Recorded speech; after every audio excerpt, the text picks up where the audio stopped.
It's January 2nd, and that means it's time for the 9th beer of Christmas.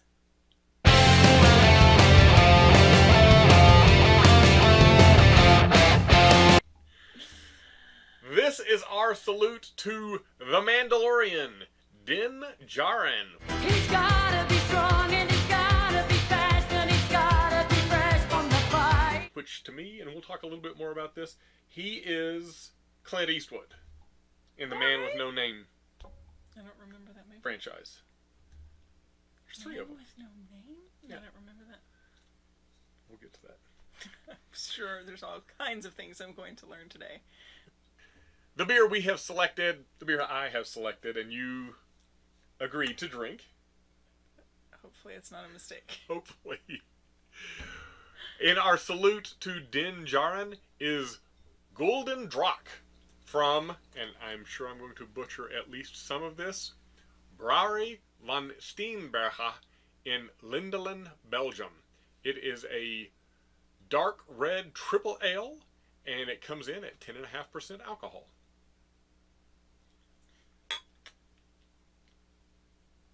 Tracy, tell us why you picked this beer. Well, I picked it because of the golden dragon on the bottle. Reminded me of the crate dragon in the Mandolorian episode. So that's what made me think of it. I had thought about a dragon, and I was looking for the, I believe it's the Blaecorn Unidragon from Clown Shoes. But they didn't have any of those at Specs, so they had this, and I'm like, dragon. Djarin. Bam. Bam! You got it. Got it. Excellent. You're a little hesitant about the beer earlier. What do you think of it? You had a couple It's of not drinks bad. now? Not bad? Yeah, it's not bad. It's got a lot of carbonation. Mm-hmm. Highly fermented. I mean, you could see it when we were pouring it. It was foaming up. Just a ton of carbonation, which is good. That high intensity carbonation sort of offsets the thickness of the beer. So this beer uses about 3 times as much malt, or grain, as you use for a similar sized bottle of just regular lager. So there's a ton of sugars and stuff. This would have been a really thick beer without that much carbonation to lighten it up for you a little bit. Interesting. If we're talking about highly carbonated, that makes it crisp. It's a little bit sweet. There is a little bit of a almost cough syrup taste at the end, kind of a finish. Not a bad cough syrup, not like the cough syrup you were getting. It's not charred.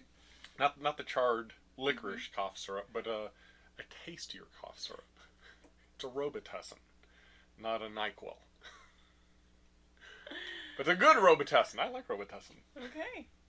Not that I sit around and drink Robitussin. I worry about you for so many reasons.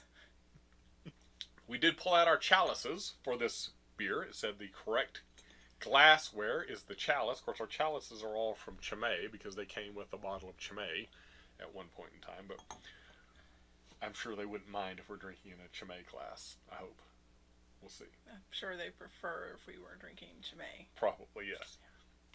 Something else that I think is neat about this beer is this is a bottle fermented beer as opposed to a forced carbonation beer.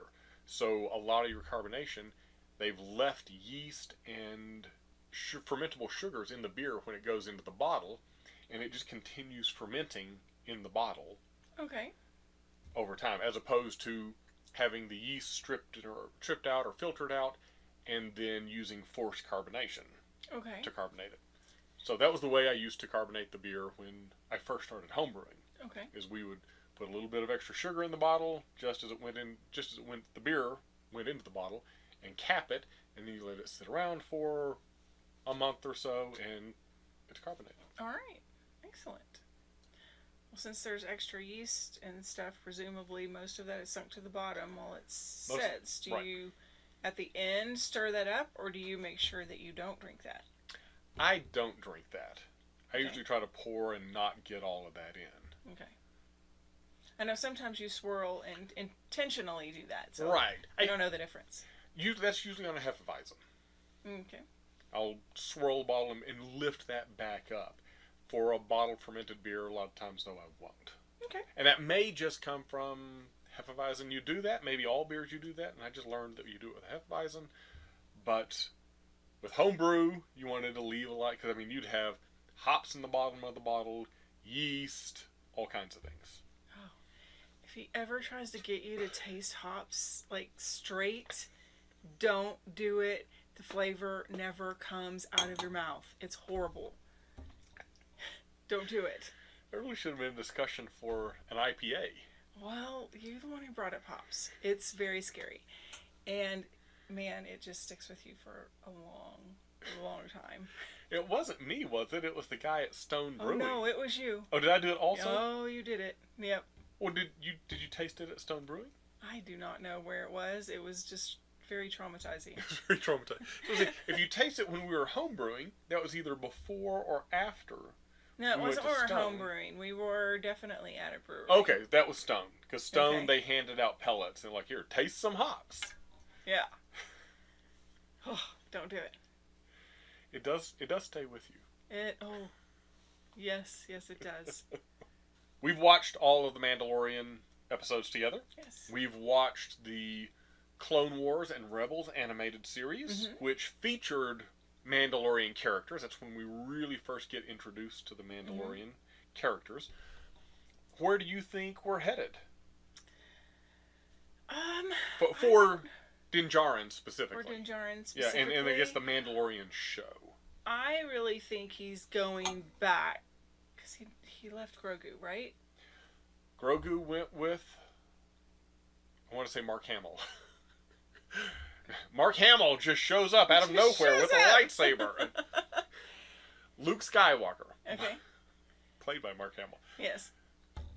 Luke Skywalker shows up. Grogu goes with Luke Skywalker Okay. in theory to be trained as a Jedi. Now, something that's interesting about this is we're in that time period between Return of the Jedi and The Force Awakens. I had to think about it for a second. We're in that time period between those two movies when we know, based on The Force Awakens, that Luke is training a group of young Jedis, including Kylo Ren. Mm-hmm. Is Grogu with them? I don't know. Is he at that training facility? I don't know. That may be a discussion for tomorrow about Grogu. Yeah, maybe. But yeah, I don't know where I do think Grogu's going to be. I do think Din Djarin is going to be back with Grogu at some point. They're just too connected. And that's one of my favorite things, which we hadn't talked about yet, about our favorite scenes and why. Yeah. I really like The Mandalorian, and I like, because Boba Fett, in my mind, when I initially learned about Boba Fett so many years ago, all Mandalorians were just these bad guys in my mind. So when we started watching The Mandalorian, that was my expectation, is that he was going to be going after someone that we cared about somehow. And so to learn that he and his people, for that matter, are just good people, not all, obviously, but They're good people, and they're They're just good and regular bad. people. Yeah. So, and to learn that he is such a good person, and that scene where he basically saves him from the assassin robot. I'm sure there's a better name for that little robot, but anyway, he saves him from all of those people and the assassin robot, and it just shows his morality, and that's my favorite scene, and I really like that. Yeah, no, that was very cool. Yeah, I agree. Strong code of ethics. All of the Mandalorians seem to have that, and Boba Fett, not technically a Mandalorian. Oh, yes. Right? He's got the armor, but he was not truly a Mandalorian. So, but what makes someone truly a Mandalorian? Because it does seem that assimilation is the wrong word, but they find these orphans. You will be assimilated. Assimilated. You're in the Star wrong. Trek, I know. Okay, you're in the wrong group. But there's assimilation in other societies too, not just in these what's the word? Fantasy worlds. You're gonna put that out there, aren't you? So we were talking about Din Djarin, Right. and how he was basically found as an orphan, and how he becomes a Mandalorian. So are all Mandalorians a race of people, or is it a nationality? Can it be assumed? Can you assume a nationality if you come in as an orphan? I mean, obviously it can. Yeah. Because he is considered a Mandalorian and he's getting his badges on his shoulder. There's a better name for that too. That's a good question. I don't think it's something you're born in. I mean, obviously it's not something you're born into. It's not a... You could be, You could be. Mm-hmm. Yeah, sure, you could be. You could be born into it. But one of the things I love about this series is it really reminds me of the Clint Eastwood Man with No Name series, where we meet Clint Eastwood and follow him through... we don't meet Clint Eastwood, but we meet that character, the Man with No Name, and we follow him through his trials and tribulations. And to me, that's Djarin. That's the Mandalorian. Okay. And I love the way this feels like those Sergio Leone movies. All right. We should definitely watch those. We should. Clint Eastwood's pretty hot.